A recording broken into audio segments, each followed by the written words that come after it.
आपके समक्ष हम प्रस्तुत कर रहे हैं बाबा भूतनाथ मंदिर के निर्माण का रोचक इतिहास।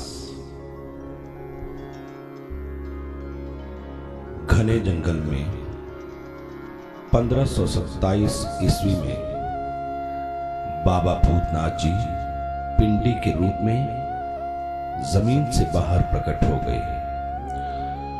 पुरानी मंडी से ब्यास नदी पार करके रोज इस शिवलिंग पर दूध गिरा के चली जाती थी एक सफेद रंग की गाय। तो गाय के मालिक ने किसी से कहा, रोज दूध ही नहीं दे रही हमारी गाय। जब पुरानी मंडी के कुछ लोगों ने गाय के बारे में मालिक को बताया कि तुम्हें अभी तक पता ही नहीं चल पाया, रोज ब्यास नदी पार करके इस घने जंगल में जाती है तुम्हारी गाय। ये बात सुनते ही मालिक ने अपने हाथों से गाय को खुला छोड़ा और गाय ने भी उसी समय अपना रुख जंगल की ओर मोड़ा। तभी मालिक भी गाय का पीछा करते हुए उसके पीछे पीछे दौड़ पड़ा। जब ब्यास नदी को पार करने के लिए गाय पानी में तैरने के लिए जैसे ही आगे बढ़ी, तभी मालिक ने ब्यास नदी को पार करने के लिए अपनी गाय की पूंछ पकड़ी। मालिक भी इस प्रकार गाय का पीछा करते करते इस घने जंगल में पहुंच गया और गाय को आगे आगे जाते हुए दूर से देखता रह गया। उसे दूर से एक बहुत बड़ा काले रंग का शिवलिंग नजर आया और तभी उसकी गाय ने वहीं पर रुककर इस शिवलिंग पर अपना दूध गिराया। तभी मालिक को ये करिश्मा समझ में आया। जब ये बात मालिक ने अपने घर में जाके सबको बताई, तो घर वालों ने ये बात आग की तरह फैलाई।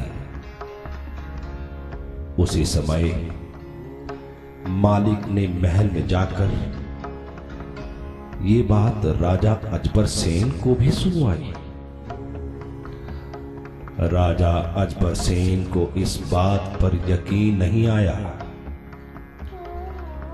दूसरे दिन राजा अजबर सेन अपनी नाव पर सवार होकर अपने संतरी के साथ इस जगह पर आया और दूर से ही जब एक बड़े वृक्ष के नीचे दोनों थोड़ी देर अपनी थकान उतारने के लिए खड़े हो गए, तभी राजा अजबर सेन और उनके संतरी को वहीं से ही एक चमत्कार नजर आया कि सफेद रंग की गाय इस शिवलिंग पर अपना दूध गिरा रही है।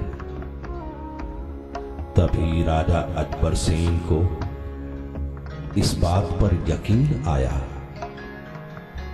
राजा अजबर सेन ने इस शिवलिंग के चारों तरफ के वृक्षों को कटवाने का संतरी को आदेश किया।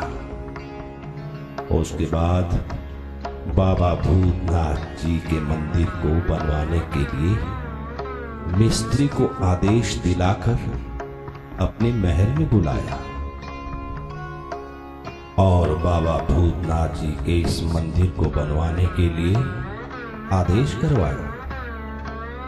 मिस्त्री ने पहले इन बड़े बड़े पत्थरों के खंभों पर चारों तरफ से चित्रकारी करके और इस मंदिर की बाहर वाली चारों दीवारों के पत्थरों पर भी शिव के सभी गणों की मूर्तियों की चित्रकारी करके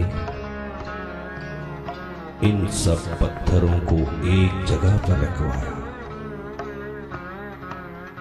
फिर इन चित्रकारी किए हुए बड़े बड़े पत्थरों से बाबा भूतनाथ जी का ये मंदिर है बनवाया। और साथ में ही एक बहुत बड़ी चट्टान से नंदी बैल बनाकर इस शिवलिंग के सामने है रखवाया। नंदी के अगले पांव के बीच में अपने गले के नाग को है बनवाया। नंदी का मुंह और नाग का उठा हुआ फन अपनी पिंडी के सामने है करवाया। नंदी के गले में माला है बनाई, साथ में घंटी भी है लटकाई। नंदी की पीठ पर शिव के लिए आसन है बनवाया। नंदी की पूंछ पकड़ के ग्वाला खड़ा है करवाया। मंदिर के अंदर एक हवन कुंड हवन करवाने के लिए है बनवाया, जिसमें बाबा भूतनाथ ने अपना धूना है रमाया। और इस मंदिर के अंदर एक बड़ा घंटा है लटकाया। उस समय से इस भूतनाथ मंदिर के अंदर एक तरफ राजा अकबर सेन ने दो बड़े बड़े ढोल हैं रखवाए। कहते हैं जिसने भी ये ढोल बजाए उसके सोए हुए भाग जाग जाए। बाबा भूतनाथ जी के इस मंदिर का पहला दरवाजा बनाने के लिए चांदी की बड़ी बड़ी चादरों पर चित्रकारी करवा के बाबा के मंदिर का ये पहला चांदी का दरवाजा है लगवाया।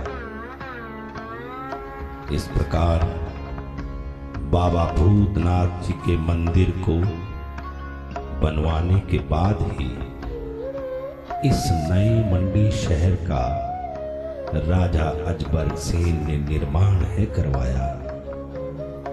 और तब इस मंडी शहर को है बसाया।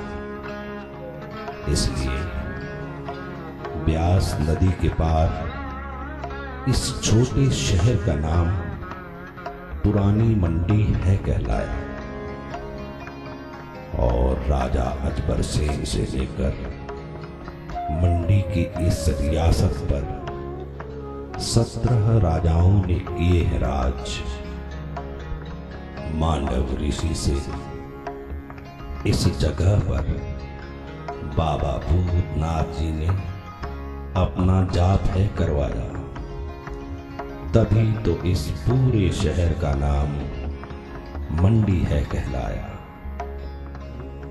इस प्रकार राजा अकबर सेन ने 1527 ईस्वी में बाबा भूतनाथ जी का ये पावन मंदिर है बनवाया।